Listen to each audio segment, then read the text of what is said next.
the December 15th issue of Science. Now, Science! Today we're going to start off with this topic about ancient chickens remains reveal the origins of virulence and Marek's disease virus. It's viral paleogenomics. So it's basically what viruses. Here we go. There are a lot of offers here, but hey, let's just go ahead. Now, there have been livestock populations that have grown since the 1950s. And it has altered the epimedical and the evolutionary trajectory of the associated pathogens, meaning that basically the viruses go in and it changed the way that they live and how they can spread. And Marek's disease virus, MDV, which causes lymphoid tumors in chickens apparently, has actually got an increase in virulence over the past century. And today, MDV infections actually kill greater than 90% of unvaccinated birds. It's almost 100%. It costs more than the US $1 billion annually.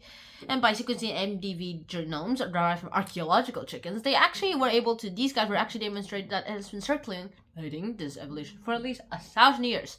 And they finally functionally tested the MEQ ochronic, one of the 49 viral genes positively selected in the modern strains. And they've also been able to demonstrate the ancient DNA approaches to the traces of the molecular basis of virulences in economically relevant pathogens. So, I'm not going to get into the science here, but basically means that it's been circulating in Europe for at least 1,000 years. And some data actually shows that it also happened in Asia and parts of it in the United States of America. Well, at least the place where the United States of America is nowadays.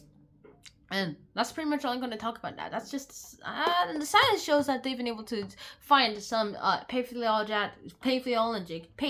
Paleolithic chickens, and basically ancient chickens, and then they looked at the viruses that they've been infected with, which apparently is MDV, and then they looked at the sequencing, they unsequenced the genome, and they ended up with, well, a long history of the evolution of this, and it's been going on for 1,000 years apparently. That's just the baby version. Well, that's all I've got to say. And so, on to the next one. Our next up comes from genomic analysis reveal poaching hotspots and illegal trades in pangolins from Africa to Asia. Now, white-bellied pangolins are actually the world's most trafficked mammal and is at risk of extinction. And reducing this illegal wildlife trade actually goes ahead, and you have to go ahead and understand its origins. Now, using a genomic approach, you can go ahead and look for tracing and analyze 111 samples collected from well-known geological sites, and from there you can literally find out where poaching hotspots can be revealed. And using this, you can go ahead and find poachers, and you can go ahead and find out where they are and how you're going to catch them. And once you catch them, the origin to destination approach actually offers you opportunities to disrupt the illegal wildlife trade and to actually guide anti-trafficking resources. That basically goes out like this. Of course, when you poach someone, usually the poachers aren't really good, and so they just leave the dead bodies behind, and of course leaving that behind gives traces. And you can also use genomic analysis of where these traces are left behind to actually go ahead and reveal where poaching hotspots are in the world. And this illegal trade usually can be this illegal trade can also prevent the trading of pangolins from Africa to Asia, and that just goes ahead and shows us how everything seems to happen. Now, this is mainly in Africa and Asia, where the pangolins are the most there, and also it's where they're being trafficked too.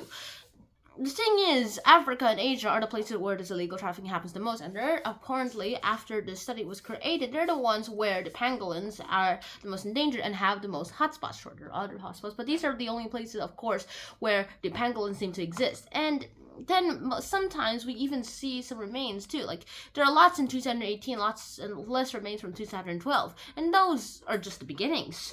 But I'm not going too much into the science.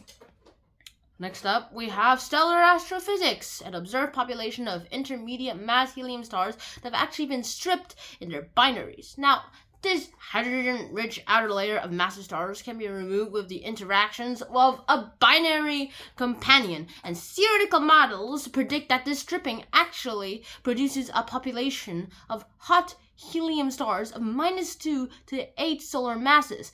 However, only one such system has actually been identified thus far, and we use ultraviolet photometry to actually identify this potential stripped helium stars, basically saying stars are made of helium, and we've only been able to identify a few star systems made of this. And using optical spectroscopy, basically looking at the starlight from a star, we can figure out how old it is, and, well, their binaries have been stripped out a lot, and according to this, they were stripped out by their binary interactions, and their masses actually fall in the gap of between subdwarf helium stars and Wolf-Rayet stars. And well, and these guys, the ones who wrote this article, proposed that these stars could be progenitors of stripped envelope supernovae, meaning that basically helium stars are here. They're in binaries, they're been stripped, basically like they're combining their like interactions between each other strips.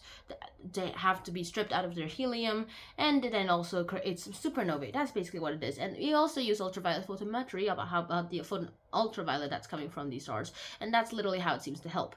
And next up, we'll have to talk about self-sustained personal all-day thermoregulatory clothing using only sunlight, basically solar powders. But we're out of time, at least according to that. And now I'm going to have to see you guys tomorrow. So I'll talk to you guys tomorrow. Bye. Science is cool, and that rules.